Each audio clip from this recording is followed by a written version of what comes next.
Hello! Today I've got a new tutorial for you. I'm going to be sharing how I make these macrame disco ball hangers. Essentially, they're just plant hangers with a disco ball in them, but it's a very simple and easy beginner-friendly project because as you can see, there's not too many actual knots. So it's a pretty quick project to whip up. So if you've ever been thinking about hanging a disco ball in your room, then I'm just gonna teach you how to make it yourself. So first we're going to go over all of the materials that you need. The first thing that you're going to need for your disco ball hanger is of course a disco ball. So I use a 6-inch disco ball. I buy them off of Amazon. They sell them in a pack of 4. And I'm going to go ahead and link the ones that I use in the description below in case you just want to use the same ones. But keep in mind, they do come in a pack of 4. So you can also go to like party stores or look on Amazon for just a pack of 1 if you only need 1. You can also customize the size and you'll just have to make some slight adjustments on the actual disco ball hanger if you get one that is larger or smaller. Next, we are going to need some macrame string. So I'm using a 5mm single twist string from my shop. I sell macrame cord in over 20 colors in my shop, and I also sell them in the full spools or these mini spools, which are actually perfect for this tutorial. These contain about 75 feet or more of string. And for this project, you're only really gonna need about 60 feet, so you will have a little bit left over, but this is the perfect size for this tutorial. Again, 5mm single twist string, and this is the color Mint from my shop. Next, you're going to need a wooden ring. This is going to serve as kind of like the base for our disco ball hanger. Mine is about 2 inches. Again, I also sell these in my shop, but you can find wooden rings at most craft supply stores as well. Next up is some fabric scissors. So regular scissors will work for this project as long as they're sharp enough. But if you plan on doing more than just this one project, or you plan on like picking up fiber art as a hobby, I highly recommend getting at least like a solid pair of fiber or like sewing scissors because they're just gonna make your life so much easier. And the last thing that we will need is some measuring tape.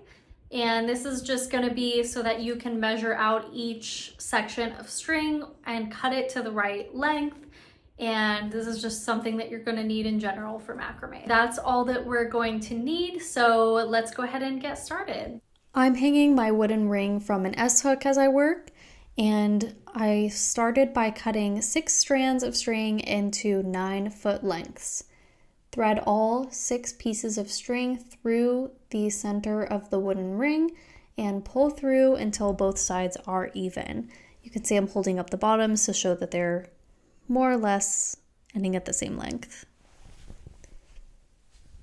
Then take the strings and make sure that they're all lying flat on the wooden ring before you move on to the next step. Next step is taking the outer string from the back on each side and using those as your working cords to tie square knots around all of the inner strings. If you need a refresher or you've never tied a square knot before, I do have a video on all of the 4 basic knots for macrame that I will link at the top here. Here I'm tying the second half of the square knot to complete our first square knot. And after this, you're just going to tie 2 more square knots directly underneath the first.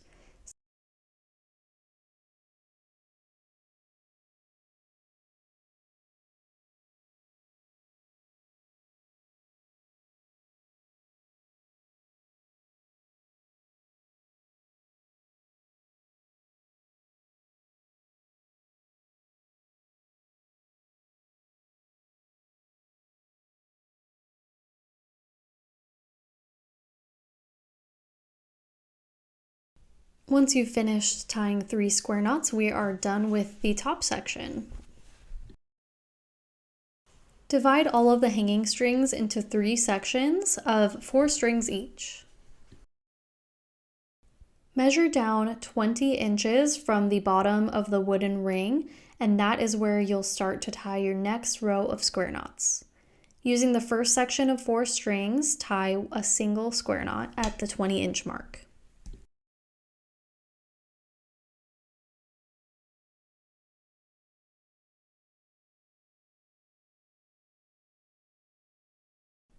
Repeat for the next 2 sections of strings, making sure that the square knots line up with the first square knot.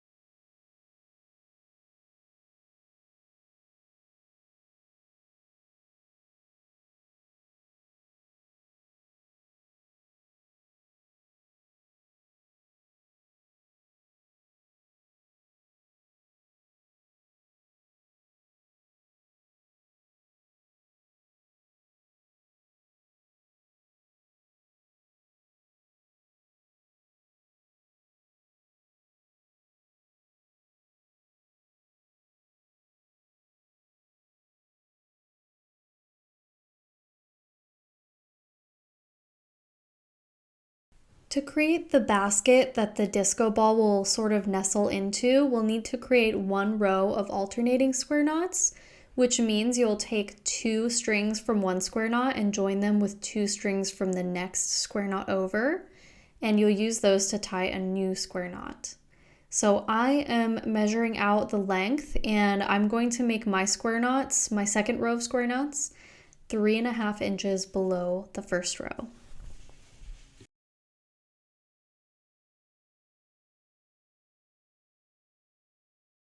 Tie 2 more alternating square knots to complete your row of 3, and make sure, again, like the first row, that all of your square knots in this row are lined up with each other.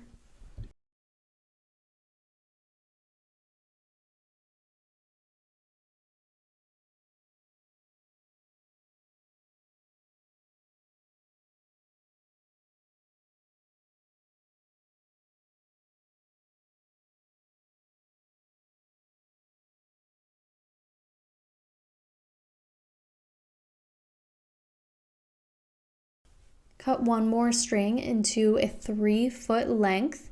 We're going to use this string for a gathering knot to secure the bottom loose ends.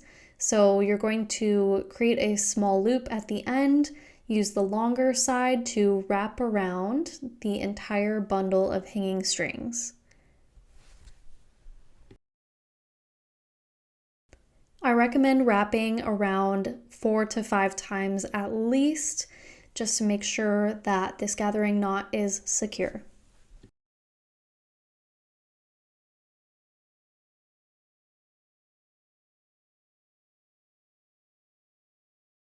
Finish the gathering knot by threading the loose end through the loop on the bottom, and then pulling the loose string at the very top to hide the loop underneath the knot and secure everything in place.